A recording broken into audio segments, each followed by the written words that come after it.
Assalamualaikum warahmatullahi wabarakatuh. Alhamdulillahirabbil alamin wa kafa, wassalatu wassalamu ala sayyidina wa maulana Muhammadinil Mustafa wa ala alihi wa sahbihi alisikir wal wafa, amma ba'd. Hadirin hadirat yang dirahmati Allah Subhanahu wa taala, yang kami muliakan segenap pengasuh CCS, beliau Agus Fahdina Yaraub yang sekarang lagi berhalangan. Tadi katanya sedang di Probolinggo, nggak bisa hadir, minta izin. Kemudian segenap takmir Masjid Stono Gedong, ada Gus Nizar tadi yang memimpin terhadap istighosah, dan teman-teman hadirin hadirat yang dirahmati Allah Subhanahu wa taala. Alhamdulillah pada siang hari ini kita dapat berkumpul di sini dalam keadaan sehat walafiat.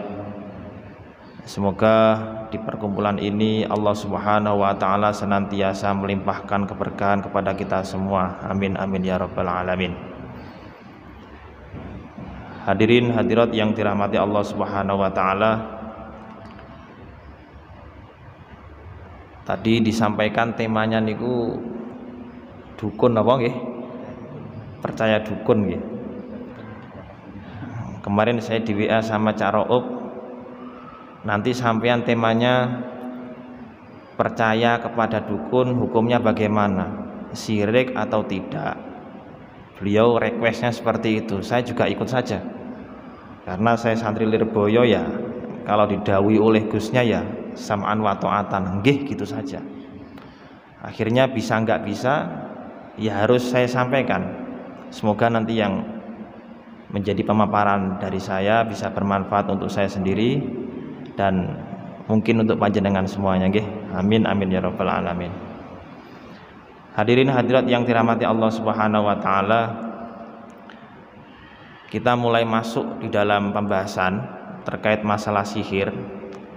Tadi malam saya mencatat beberapa hal yang perlu saya sampaikan terkait masalah sihir. Karena ini kalau kita tidak memahami secara komprehensif, secara utuh, khawatir akan salah pemahaman. Dikhawatirkan nanti perkara yang seharusnya itu boleh menjadi tidak boleh, perkara yang seharusnya tidak boleh menjadi boleh. Berarti kalau di kitab itu dibahasakan tahlilu tahrim nggak boleh, menghalalkan perkara haram itu nggak boleh, tahrimu tahlil juga nggak boleh, mengharamkan perkara halal nggak boleh. Sebagaimana disampaikan di dalam Mirqatus Su'ud, sarahnya Sulam Taufik kan demikian. Nah, di dalam persoalan masalah sihir ini yang harus kita ketahui pertama adalah terkait masalah pengertian dulu. Sebenarnya dukun itu seperti apa dan apa? Ini kalau saya temukan di beberapa kitab-kitab salaf, dukun itu min ba'di atau min anwa'is sihri atau min anwa'is sahir, sebagian dari macam-macamnya sahir. Itu kalau di dalam kitab-kitab salaf. Nah, sahir itu adalah seseorang yang melakukan pekerjaan sihir. Maka kita harus mengetahui dulu apa yang dikehendaki dengan sihir itu, apa takrifnya sihir. Saya mengutip di dalam kitab Al-Qulyubi, sarahnya Al-Mahalli itu, sarahnya Kanzur Raghibin itu dikatakan bahwa kalau secara bahasa sihir itu adalah sarfus syai'i an wajihi, yakni memalingkan sesuatu dari jalan semestinya. Memalingkan sesuatu dari jalan semestinya. Semestinya jalannya ini seperti ini, akhirnya dibelokkan menjadi jalan yang lain. Itu kalau secara bahasa. Tapi kalau kita melihat definisi sihir secara istilah atau secara syaraknya, beliau Al-Qulyubi menyampaikan muzawalatun nufus al-khabithah bi aqwalin wa af'alin liyang sya'anha umurun khariqun lil 'adah.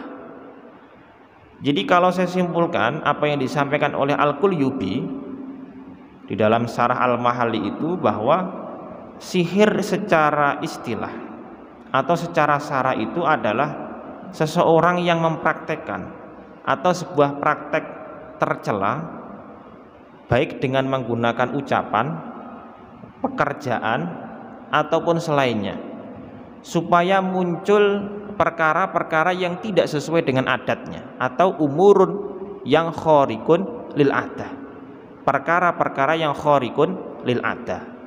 Saya contohkan sing umurun khariqun lil adah itu seperti dulu di zaman Nabi Musa ada penyihir-penyihir yang melemparkan kayu kemudian menjadi ular. Itu kan berarti perkara-perkara yang khariqun lil adah, perkara-perkara yang tidak biasa. Ini semisal aku saya lemparkan kemudian menjadi ular semisal, itu berarti umurun khariqun lil adah, perkara yang tidak biasa terjadi atau di luar nalar akal kita. Itu definisi dari sihir. Dan sihir ini sudah ada sejak zaman nabi-nabi terdahulu sebelum Nabi Muhammad. Ya, saya katakan tadi seperti halnya pada zaman Nabi Musa, ketika para penyihir itu melemparkan tongkat menjadi ular. Lah itu dikatakan bahwa termasuk min anwa'is sahir atau min anwa'is sihri, termasuk macam-macam dari sihir. Nah, kemudian di zaman Kanjeng Nabi pun juga ada sihir-sihir yang dilakukan oleh orang-orang jahiliyah, bahkan untuk menyihir kepada Nabi, menyihir kepada para sahabat. Kemudian yang harus saya sampaikan, kadang kita itu membedakan antara sihir, membedakan antara itu karomah, itu masih kebingungan. Kalau orang yang melakukan ini tidak ahli syariat semisal, ini apakah lalu kita mengatakan itu karomah? Kalau orangnya itu semisal taat dalam beragama, ketika melakukan sesuatu yang umurun khariqun lil adah, sesuatu yang di luar nalar dan akal kita, masa itu mau kita katakan sebagai sihir padahal orangnya itu taat beragama, kiai besar semisal. Nah, maka kita harus mengetahui perbedaan antara ma huwa sihr, apa itu yang dinamakan dengan sihir dan apa yang dinamakan dengan karomah. Mal farqu bainahuma, apa perbedaan antara sihir dan juga karomah. Maka kalau kita melihat di dalam kitab Bughyatul Mustarsyidin itu disampaikan bahwa yang dinamakan dengan sihir itu adalah perilaku yang buruk atau yang tercela, baik dengan ucapan atau dengan pekerjaan yang dilakukan oleh orang-orang fasik dan dilakukan oleh orang-orang kafir. Itu yang disampaikan oleh beliau Bughyatul Mustarsyidin, Syekh Abdurrahman Al-Ba'alawi.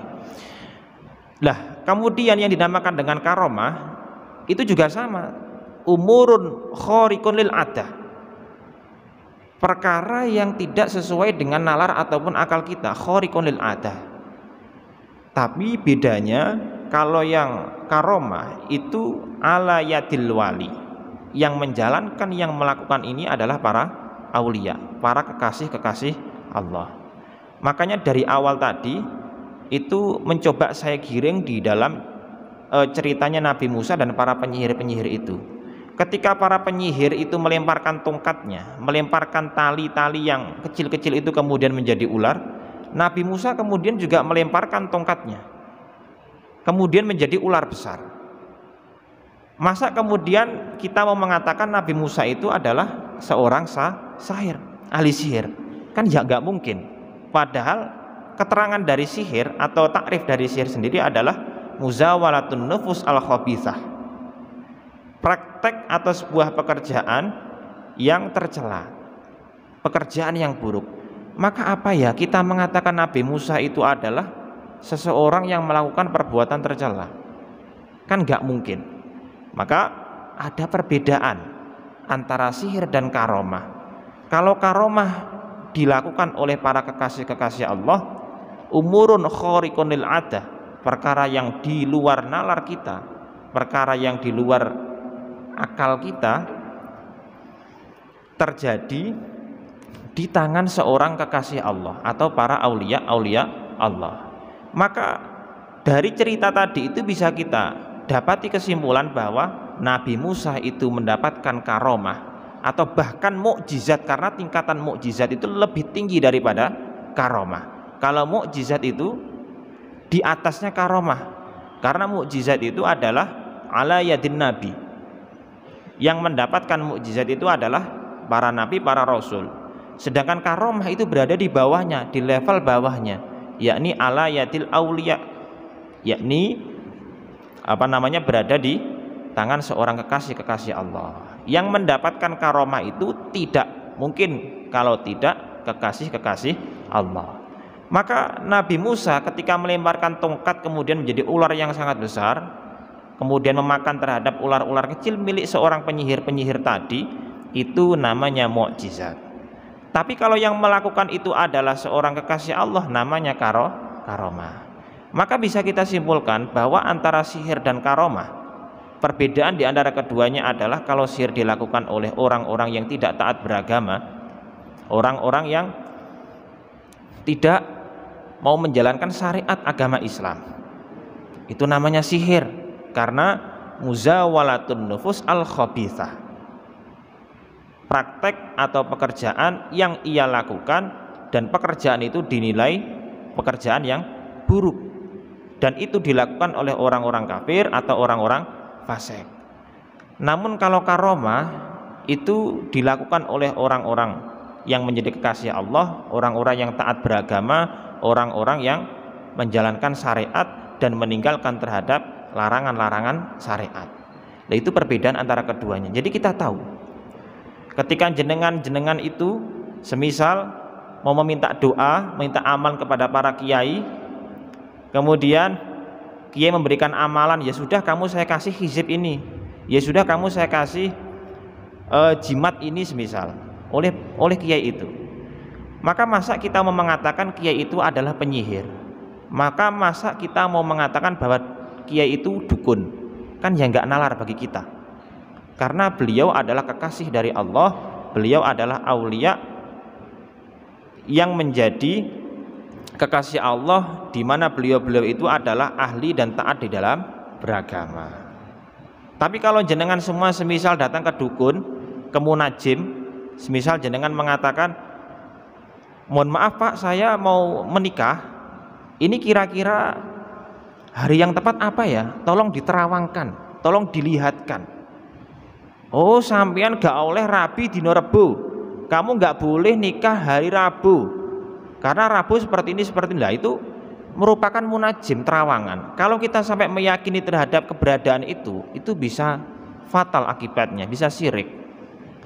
Nah, itu perbedaan di antara keduanya demikian. Maka kalau kita datang kepada kiai, semisal kepada Mbah Yai, minta doa, minta amalan supaya rezekinya lancar, meminta agar hidupnya berkah, dikasih jimat, semisal anaknya kejinan, semisal minta jimat, minta air yang diasmai, ya kan, kepada para kiai yang taat beragama, kepada kiai yang ahli menjalankan syariat, maka itu bukan dikatakan sebagai penyihir atau sahir, tapi dikatakan sebagai aulia, kekasihnya Allah. Beliau adalah kekasihnya Allah yang mendapatkan karomah sehingga bisa melakukan hal-hal yang dinilai khariqun lil ada. Kira-kira bisa difahami niki nggih? Niki perbedaan antara keduanya ngoten niku. Terus kemudian kita berbicara terkait masalah hukum. Kalau kita berbicara masalah hukum, dulu itu ada sahabat yang bertanya kepada Kanjeng Nabi, wahai Kanjeng Nabi, wahai Rasulullah, saya itu dulu pada waktu jahiliyah, saya itu suka melafalkan mantra-mantra kuno. Kemudian Islam datang. Ini kira-kira menurut panjenengan bagaimana, Kanjeng Nabi? A'ridu alla yaruqakum. Disampaikan demikian. La ba'sa birruqa malam yakun fi syirkun, kata Nabi. Jadi coba lafalkan, apa kira-kira mantramu? Mantra pada masa jahiliyah yang kamu lakukan, kira-kira apa? kemudian diucapkan oleh sahabat itu, dan Kanjeng Nabi kemudian mendengarkan, oh ya sudah, nggak apa-apa, karena muatan dari mantra-mantra yang kamu baca itu tidak ada muatan syirkun atau muatan syirik kepada Allah, syirik kepada Rasulullah. Ya sudah, nggak apa-apa. Itu ada di dalam hadis demikian. Maka kemudian di dalam hukum untuk masalah sihir, hukum sihir, melakukan pekerjaan sihir, menurut qaul yang kuat itu hukumnya haram. Kenapa kok haram? Karena mudirrun lil ghair, karena dapat membahayakan kepada orang lain. Jadi sihir itu yang menjadi zatiyahnya atau pondasi utama itu adalah mudirrun lil ghair, membahayakan terhadap orang lain. Adapun nanti ketika kok ini dapat menyelamatkan terhadap akhul muslim, semisal menyelamatkan terhadap saudara kita muslim, semisal ada seseorang yang disihir oleh orang lain, ada seseorang muslim disihir oleh orang lain. Lah ini kemudian delalah, ini nggak bisa diobati kecuali dengan sihir lagi. Maka Al-Qurtubi mengatakan di dalam kitabnya siapa itu namanya, kalau nggak salah itu seingat saya Al-Qurtubi mengatakan di dalam kitabnya Mizanul Kubro kalau nggak salah, milik Imam Sya'roni. Nah di situ ada seorang sahir, hal yus'alu as-sahir, apakah boleh bagi sahir untuk dimintai tolong mengobati orang lain yang terkena sihir?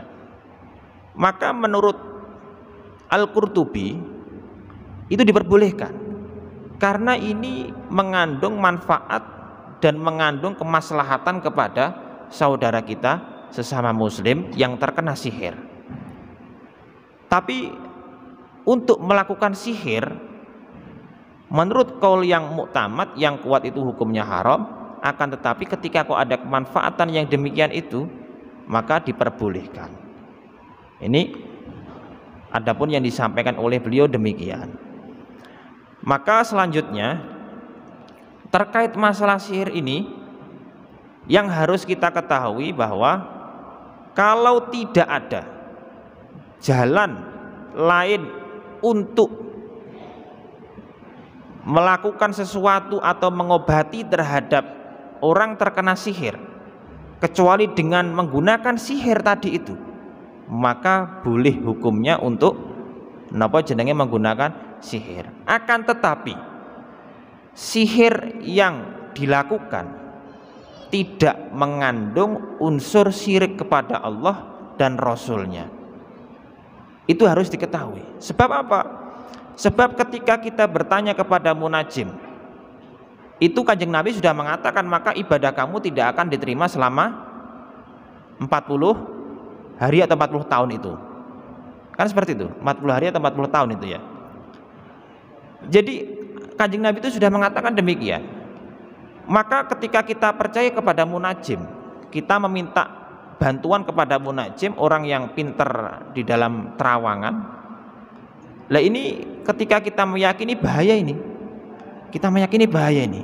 ini bisa menjadikan kita syirik dan sholat kita itu tidak akan diterima. Artinya apa? Pahala yang kita lakukan, sholat yang kita lakukan itu tidak ada thawabnya sama sekali, tidak ada pahalanya sama sekali. Maka untuk kita semisal dalam kondisi yang terjepit, hanya itu satu-satunya yang bisa mengobati terhadap semisal saudara kita atau keluarga kita yang sakit terkena sihir, maka ya tidak masalah. Yang terpenting kita nggak meyakini bahwa yang menyembuhkan itu adalah dukun tersebut atau penyihir tersebut. Yang menyembuhkan adalah Allah. Kalau kita meyakini dia yang menyembuhkan, maka jelas itu termasuk pekerjaan yang kufur dan menjadikan syirik kepada Allah. Kira-kira seperti itu. Kemudian yang harus kita ketahui lagi terkait masalah ini adalah untuk mempelajari ilmu sihir. Lah mempelajari ilmu sihir ini bagaimana? Ulama juga ada beberapa pendapat. Ada yang mengatakan belajar ilmu sihir, zatiyah ilmu sendiri itu merupakan perkara yang baik, tidak dicela oleh agama, maka hukumnya boleh saja. Belajar ilmu sihir karena melihat zatiyah ilmunya, karena melihat ilmu bahwasanya kita intinya itu belajar, mengetahui ilmu sihir tujuannya adalah belajar, ini tidak masalah. Yang menjadikan masalah itu amalnya ketika kita melakukan terhadap pekerjaan menyihir kepada orang lain, itu yang diharamkan. Ini menurut sebagian ulama mengatakan demikian. Tapi ketika kok nanti tujuannya adalah untuk, semisal saya mempelajari ilmu sihir, tujuannya adalah untuk mengetahui sebenarnya ilmu sihir itu sebagaimana, agar saya mengetahui perbedaan antara karomah, mukjizat dan sihir, tidak masalah, itu malah diperbolehkan. Tujuannya agar kita mengetahui, oh yang ini namanya sihir, oh yang ini namanya mukjizat, oh yang ini namanya karomah, itu tidak masalah, malah boleh dilakukan, malah lebih dianjurkan karena tujuannya baik. Atau semisal saya belajar ilmu sihir, tujuannya adalah agar orang-orang yang mau menyihir kepada saya atau saudara saya yang muslim, itu saya dan keluarga saya bisa mencari benteng atau perlindungan, maka itu juga diperbolehkan. Itu hukum mempelajari terhadap ilmu sihir. Saya kira itu yang disampaikan oleh para ulama terkait masalah sihir. Adapun kesimpulannya yang disampaikan oleh para ulama itu bahwa satu, belajar ilmu sihir hukumnya menurut sebagian pendapat mengatakan boleh karena melihat zatiyah belajar itu memang tidak dicela. Kemudian mempraktekkan terhadap ilmu sihir itu menurut qaul yang lebih kuat hukumnya haram. Kenapa kok haram? Karena zatiyahnya itu adalah mudirrun lil ghair, membahayakan kepada orang lain. Tapi ketika kok nanti itu ada kemanfaatan yang kembali kepada kita atau kepada orang lain, maka tidak dipermasalahkan. Syaratnya tidak mengandung kesyirikan kepada Allah. Kemudian ulama juga menambahkan satu lagi, oh ini kalau dilakukan dengan ayat-ayat Al-Quran, dengan kalam-kalam yang baik, maka hukumnya juga tidak dipermasalahkan. Menurut ulama demikian. Kemudian yang selanjutnya, bagaimana kita mempercayai dukun? Mempercayai terhadap dukun hukumnya tidak diperbolehkan, hukumnya haram sampai bisa menyebabkan terhadap kesyirikan. Sebab kita mempercayai terhadap dampak atau seseorang makhluk yang kita anggap dapat memberikan taksir atau dapat memberikan dampak kepada kita. Semisal saya contohkan, kalau kita berobat di rumah sakit, maka yang menyembuhkan itu obat itu dokter atau Gusti Allah. Tetap Allah Subhanahu wa taala yang menyembuhkan. Kalau kita meyakini yang menyembuhkan kita adalah dokternya, yang menyembuhkan kita adalah obatnya, itu nggak boleh. Berarti kita itu meyakini kepada atau mempercayai iktikad kita kepada makhluk, nggak boleh. Itu bisa menyebabkan kita kufur, syirik. Maka obat atau dokter itu hanya sebagai wasilah saja, hanya sebagai wasilah saja. Yang kita percaya kepada Allah Subhanahu wa taala, kita tetap yakin kepada Allah Subhanahu wa taala bahwa lewat lantaran obat atau dokter kita bisa sembuh. Tapi yang menyembuhkan adalah Allah Subhanahu wa taala. Semisal saya contohkan, ketika saya bawa pisau, kemudian saya goreskan kepada tubuh, maka yang menjadikan tubuh saya sakit itu bukan karena pisaunya, tapi karena Allah Subhanahu wa taala menjadikan tubuh saya sakit dengan sebab tergores oleh pisau. Api yang bisa terbakar, yaitu bukan karena apinya yang membakar. Api itu hanya sebagai lantaran untuk membakar terhadap sesuatu, tapi yang membakar sejatinya adalah Allah Subhanahu wa taala. Itu i'tiqad yang disampaikan oleh Ahlussunnah wal Jamaah demikian. Pun saya kira demikian.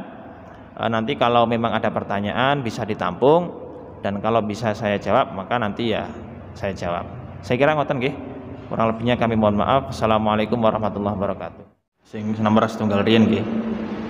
Niku sakjane mau sampun dipun sindir di awal-awal bahwa Kanjeng Nabi itu pernah didatangi oleh para sahabat atau salah satu sahabat yang bertanya terkait masalah sahabat tersebut yang pada masa jahiliyah itu masih sering melantunkan mantra-mantra kuno. Di dalam hadis itu disampaikan seperti ini. Kunna narki fil jahiliyah fakulna ya Rasulullah kaifa tara fi dzalik. Mohon maaf Rasulullah, saya itu seseorang yang masih melantunkan mantra-mantra pada masa jahiliyah. Kemudian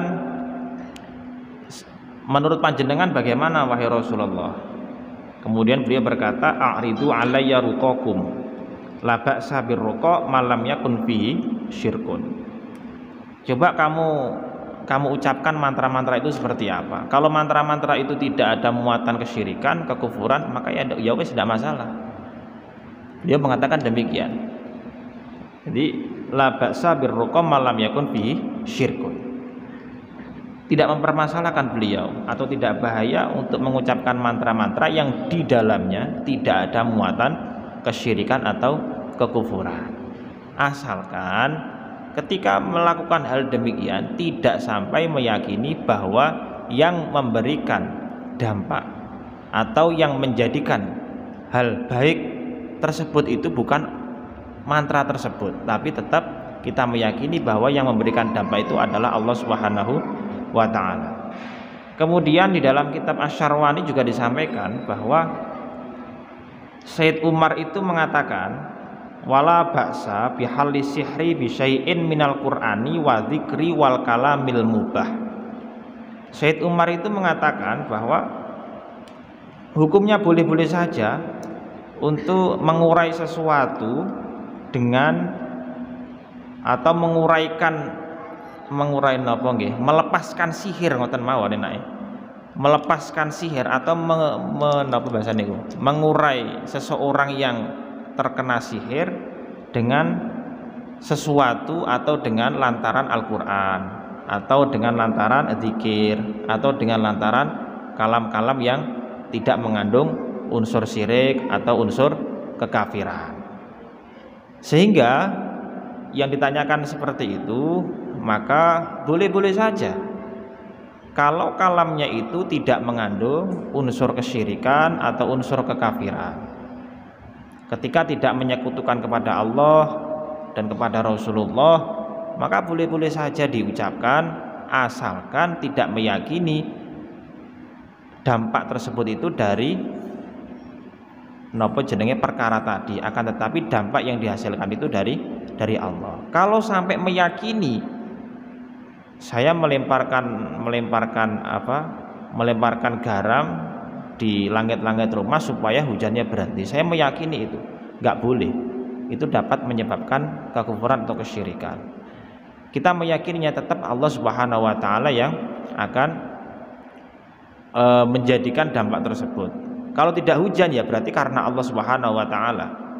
Adapun kita melakukan ritual itu hanya sebagai wasilah, hanya sebagai lantaran saja, maka tidak masalah.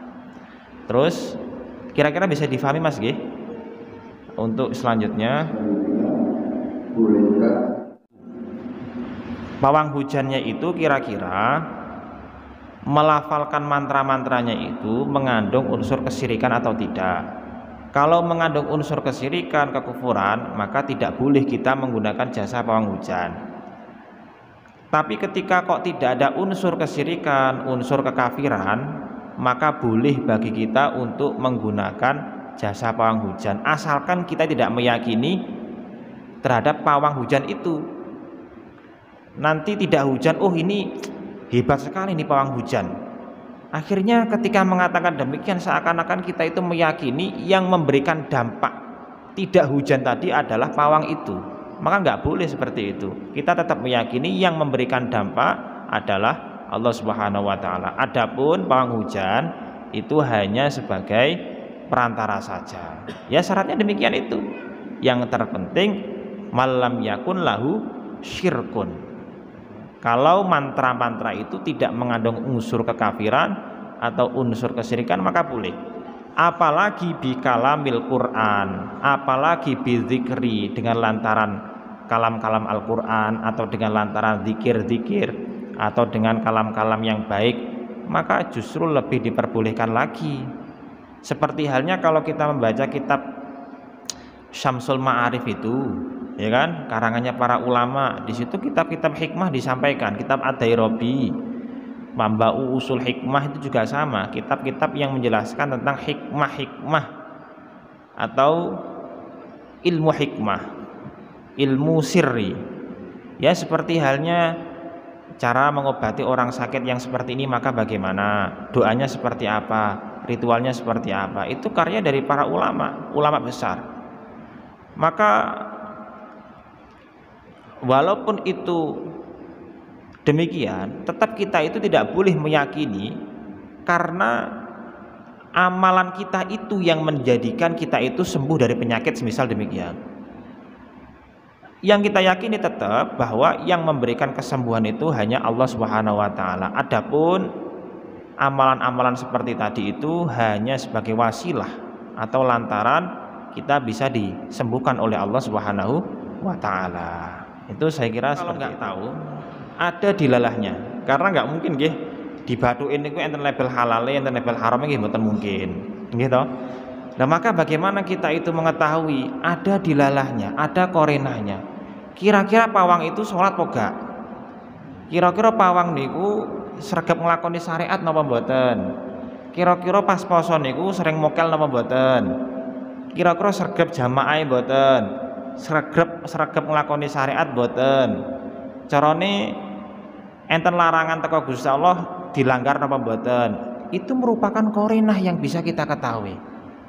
Kan gitu? Sebab itu zahir bagi kita. Yang enggak zahir kita enggak tahu. Maka kita bisa boleh menyewa jasa para pawang hujan. Iku ya harus dengan korenah itu. Wah iki wonge kok gak patek sregep salat ngene. Gek sing diwaca engko justru perkara-perkara yang mengandung kesyirikan kan nggih repot. Nah, lah kita bisa mengetahui bagaimana ya ghalibun nas. Umumnya manusia itu kan tahu. Tangga-tangganya mereka kan tahu keadaan dia seperti apa. Lah ini demikian caranya. Karena nggak mungkin kita melihat karena nggak ada label halal haramnya di sana. Nah, maka dengan cara-cara demikian itu media tanah seperti halnya tanah kuburan tapi dengan doa-doa ngoten Bu nggih.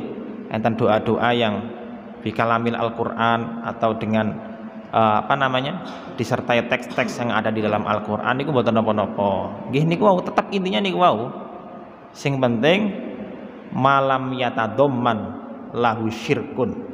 Yang terpenting tidak memuat unsur kesyirikan. Dalam arti apa? Mantra yang dibaca tidak ada unsur kesyirikan.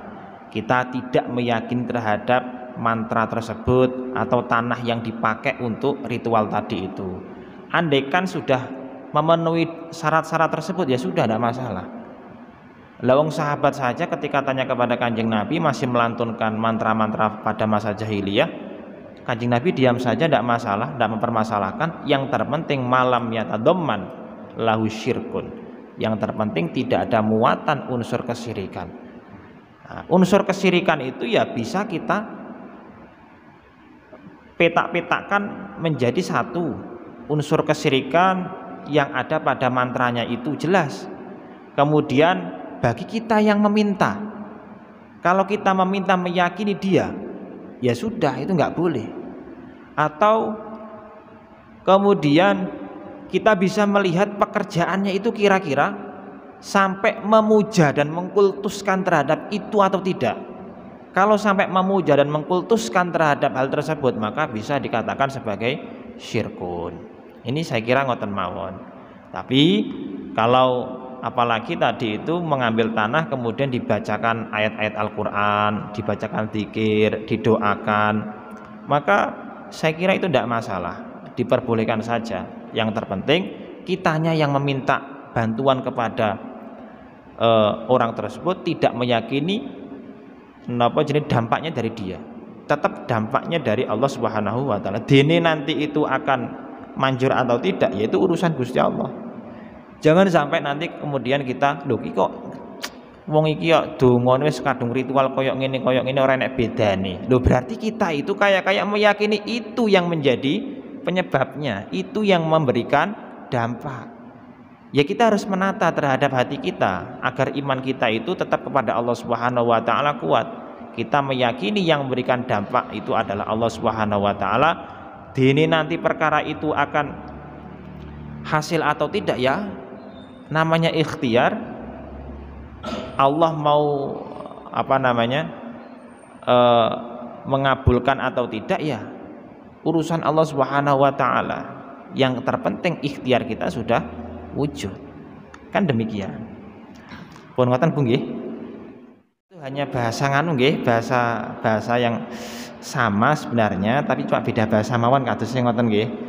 Yang terpenting intinya entah kiai atau guru spiritual, yang terpenting ketika dapat menjadikan kita lebih takwa kepada Allah, lebih semangat kita menjalankan syariat, maka itulah yang namanya guru spiritual dan kiai.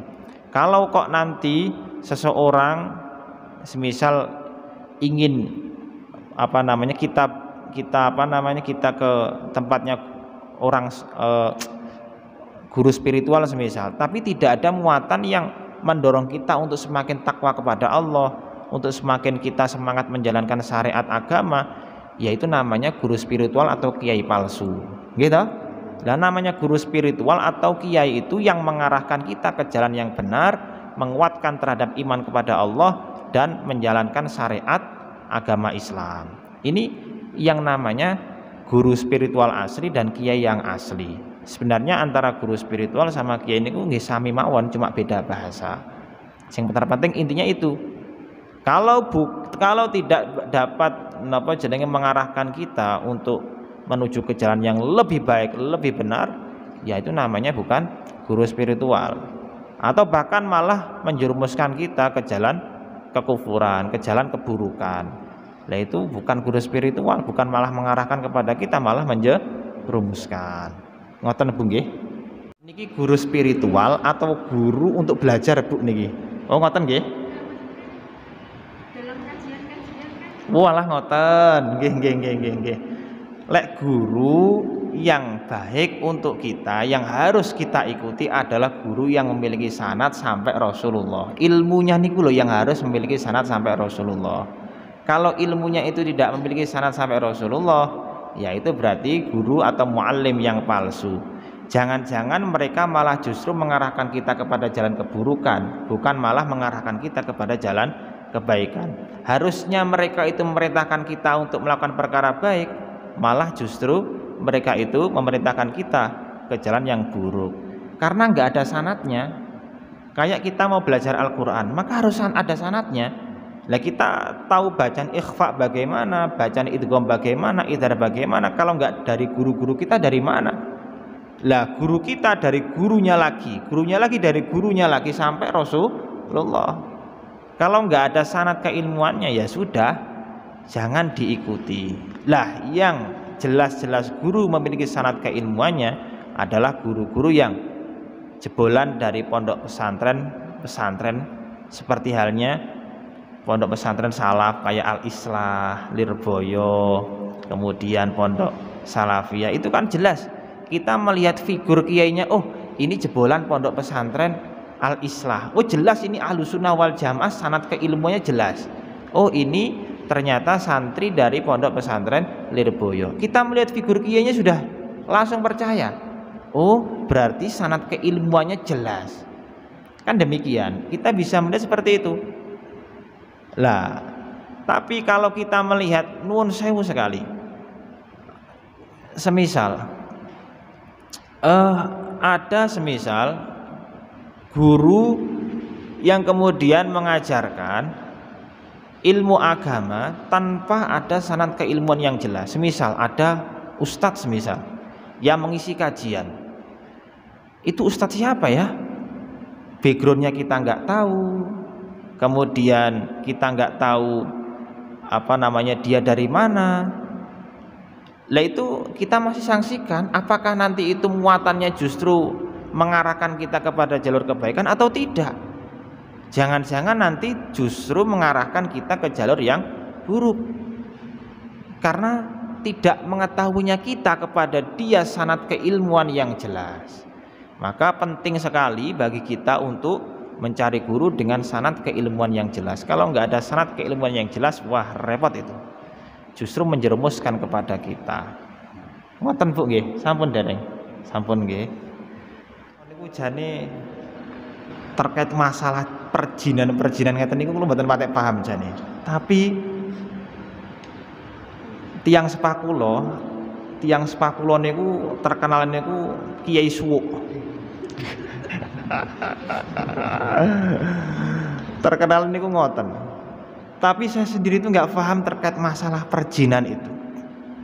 Memang funnya beda nggih, mungkin funnya beda. Tapi memang dulu itu saya lihat loh, waktu saya kecil itu, jadi ada orang tua saya, ada tamu. Saya masih ingat tamunya itu orang Cina datang sama keluarga sama rombongan. Jadi orang Cina itu ternyata kesurupan orangnya itu. Lah ayah saya itu diam saja sambil lisannya itu mengucapkan kalimat-kalimat apa gitu, saya juga nggak paham. Tapi tiba-tiba orang Cina yang kesurupan tadi itu sudah teriak-teriak nggak karo-karuan. Wis bengok-bengok gak karo-karuan, bengok-bengok karepe dhewe. Mungkin jawane panas. Saya juga nggak paham saya itu modelnya seperti apa, kejinan atau bagaimana. Yang jelas waktu saya melihat itu seperti itu. Lah kalau terkait masalah hukumnya, ya kalau ditanya masalah hukum, ya saya jawab hukumnya, hukum yang ada di dalam kitab-kitab. Tapi kalau yang ada secara realita, karena saya belum tahu seluk-beluk dari apa itu yang namanya paranormal, kemudian bagaimana cara menggunakan ilmu-ilmu sihir itu seperti apa, ilmu-ilmu kejadukan seperti apa. Sebenarnya kalau kita ingin menghukumi hal demikian harus mengetahui secara detail terlebih dahulu. Tapi sementara ini yang saya lihat di dalam pendapatnya para ulama-ulama kita, para ulama-ulama salaf itu, satu, istighdamul jin, kita meminta bantuan kepada jin. Nah itu loh, istighdamul jin. Ini terkadang jin itu bisa disetatuskan sebagai khodam, kan ngoten nggih, carane ngoten. Kula tasik kelingan mbiyen niku tiyang sepah kula tau muni lek ayat kursi niku duwe khodam dhewe, ngoten sanjange. Oh berarti khodam niku ada, khodam itu wujud ada, mau gak ketok mripat, tidak kasat mata. Lah khodam ini pun namanya khodam dari bahasa Arab, yakni adalah pembantu perewangan. Nah kita tidak boleh memuja terhadap khodam, memuja terhadap jin. Tapi kalau kita semisal muasyarah dalam arti niku kita interaksi, ya boleh-boleh saja, tapi sangat dikhawatirkan. Dulu orang tua saya itu pernah memesani kepada anak-anaknya, jangan sampai mencari khodam berupa jin. Kenapa? Karena jin itu akan membalas kepada anak turun yang meminta khodam dari jin itu. Semisal saya meminta perewangan dari jin, mungkin saya kuat, mungkin saya masih bisa menjadi majikan dari jin itu. Tapi ketika ketika saya sudah nggak ada, apakah sudah menjadi jaminan anak turun saya itu akan kuat? Tidak kuat. Belum tentu anak turun saya itu kuat. Maka jin ini akan menuntut kepada anak turun saya. Lah itu bahayanya istighdamul jin. Walaupun ulama ada yang mengatakan tidak apa-apa, itu ada yang mengatakan nggak apa-apa, tapi sangat dikhawatirkan seperti itu. Akan meminta tuntutan kepada anak turun kita. Dulu saya itu pernah, contoh ini, saya itu ke tempat saudara saya. Nah, tempat saudara saya itu kemudian didatangi oleh tamu. Ada tamu, tamunya kesurupan. Tamunya kesurupan. Kemudian ditanya oleh saudara saya, oleh saudara jauh, ditanya, kamu kenapa? Tiba-tiba dia teriak-teriak sendiri. Ini kesurupan ini. Dia kemudian bilang, saya nggak terima, pokoknya saya nggak terima. Loh, nyapo awakmu kok teko-teko muni saya nggak terima. Aku gak terima karo sapa? Karo Kiai Rafi'i Talun. Lah nyapo? Krana aku digepuki gak karo-karuan. Ngoten. Saya akhirnya yang merinding loh. Nggih mboten. Lah itu menjadikan acuan bagi kita bahwa kalau kita itu berbuat buruk, dalam arti kita itu istikhdamul jin, atau kita itu napa jenenge menyakiti mereka, maka mereka itu akan menuntut balik kepada kita ataupun keluarga kita. Mungkin kita kuat, mungkin saya kuat, tapi anak turun kita belum tentu kuat. Maka bahaya sekali. Maka enggak janggal ketika kok nanti ada ada seseorang yang tiba-tiba mati mendadak, anaknya paranormal kondang tapi delalah anaknya mati mendadak. Itu ya karena seperti itu. Karena ayahnya mungkin istikhdamul jin, kemudian anaknya enggak kuat, gung dibentengi. Maka bahayanya demikian. Maka untuk menjawab pertanyaan dari masnya tadi, saya juga masih gerambyang. Apakah boleh istikhdamul jin? Boleh. Kalau mempercayainya ya sebagaimana yang saya sampaikan di awal tadi. Ya kalau saya melihat fenomena demikian ya saya lihat saja, karena memang buat hiburan saja gitu. Kalau ada yang semisal di TV, di YouTube itu ada yang mohon maaf itu ya, yang suka ke kuburan-kuburan kemudian mencari dukun-dukun itu ya itu kita lihat sebagai hiburan saja. Ya apakah kita mempercayai? Ya boleh saja mempercayai kalau mereka punya kekuatan yang diberikan oleh Allah Subhanahu wa taala, mungkin dia bisa melakukan hal demikian. Karena di dalam kitab-kitab hikmah itu memang ada tata cara seperti itu. Dulu saya pernah sama ayah saya itu dikasih tahu, kalau kamu itu nanti bisa istiqomah baca ini, kamu nanti bisa melihat alam jin. Seperti itu. Kalau nanti kamu istiqomah baca ini, kamu nanti bisa melihat harta karun yang ada di lautan. Itu ada doa-doanya yang ada di dalam kitab Mamba Usul Hikmah, Samsul Ma'arif. Itu ada memang seperti itu. Maka ketika kita mempercayai kepada mereka, semisal ada paranormal yang di YouTube itu yang mutasyari itu berarti mereka itu ahli syariat. Syariatnya tetap dijaga, sholatnya tetap dijaga, selalu mengajarkan kebaikan. Kok dia itu melakukan hal demikian, maksudnya dia itu memiliki ilmu seperti itu, ya tidak apa-apa kita percaya, karena memang ada ajarannya di dalam ilmu-ilmu hikmah. Tapi yang harus menjadi titik tekan bagi kita, di dalam mukadimah kitab-kitab hikmah itu disampaikan, bagi orang awam tidak boleh membuka kitab itu.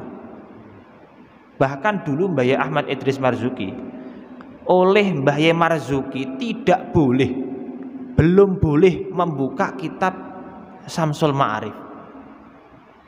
Kok saya tahu? Saya dulu sowan sama ayah saya ke dalamnya Mbah Samsuri di mana itu, di daerah Gringging kalau nggak salah. Beliau berkata, saya dikasih kitab Samsul Ma'arif oleh Mbah Marzuki. Justru malah Mbah Idris Marzuki belum boleh membuka terhadap kitab Samsul Ma'arif. Jadi saya bisa menyimpulkan, satu, kalau memang belum waktunya, kalau kita itu masih belum memahami syariat secara betul, kemudian kita itu belum memahami agama secara benar dan secara komprehensif, secara utuh, jangan sampai kita itu membuka kitab-kitab Mamba Usul Hikmah, kitab Samsul Ma'arif, karena sangat bahaya sekali.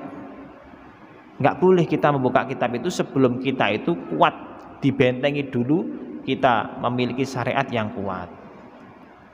Nah, jadi Itu saya kira seperti itu.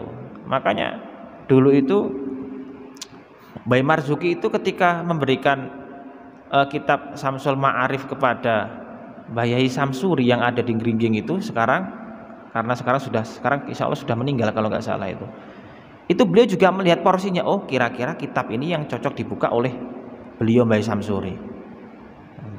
Dan itu sangat, maksudnya tidak untuk kalangan seluruh manusia gitu loh, maksud saya itu tidak untuk seluruh orang, ada fannya masing-masing, dan itu syaratnya harus paham syariat secara utuh dan secara betul dulu.